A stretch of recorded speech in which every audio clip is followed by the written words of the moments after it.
Hi friends, സപ്പുവിന് exam കഴിഞ്ഞ് വിളിക്കാനായിട്ട് ചെന്നപ്പോഴും ഉണ്ടല്ലോ സ്കൂളിൻ്റെ പുറത്തായിട്ട് വലിയൊരു സ്റ്റാർ ഇട്ടിരിക്കുന്നത് കേട്ടോ.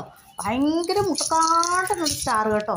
ആ സ്റ്റാറൊക്കെ കണ്ട് ഞാനങ്ങനെ പയ്യെ സ്കൂളിൽ ചെന്നപ്പോൾ ദേണ്ട അവിടെ സ്കൂളിൽ ക്രിസ്മസിൻ്റെ ഒരുക്കങ്ങളൊക്കെ നടന്നുകൊണ്ടിരിക്കുക. പുൽക്കൂടിൻ്റെയൊക്കെ കുറച്ചും കൂടെ പണിയൊക്കെ ഉണ്ടെന്ന് തോന്നുന്നു. അങ്ങനെ ദേ കുഞ്ഞാടുകളും ഒക്കെ ഉണ്ട്. അതൊക്കെ നോക്കി അങ്ങനെ നിന്നപ്പോഴേക്കുമാണ് പെട്ടെന്ന് ബ്രദറിൻ്റെ മകനെ വിളിക്കണ കാര്യം ഓർത്ത കേട്ടോ.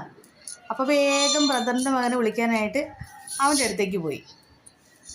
അവൻ്റെ അടുത്തേക്ക് ചെന്നപ്പോൾ അവൻ അവിടെ ഇരുന്ന് ഉറക്കം തൂങ്ങുവാണോ എന്നതാണോ എന്താണെന്ന് അറിയത്തില്ല കേട്ടോ. അവൻ കണ്ണൊക്കെ അവിടെ തിരുമുന്നുണ്ട്. കണ്ണൊക്കെ തിരുമ്മിത് എന്നെ കുറച്ച് നേരം നോക്കുന്നുണ്ട്. അപ്പോൾ സ്കൂൾ വിടാനായിട്ട് കുറച്ചൊക്കെ ടൈമുണ്ട്. അപ്പോൾ ഞാൻ സ്കൂളിന് പുറത്തുള്ള ഗ്രൗണ്ടിലൊക്കെ നോക്കി കണ്ണോടിച്ചിട്ടൊന്ന് വരാമെന്ന് വിചാരിച്ചു. പ്രകൃതി ഭംഗിയൊക്കെ കുറച്ച് നേരം ഒന്ന് ആസ്വദിക്കാമല്ലോ.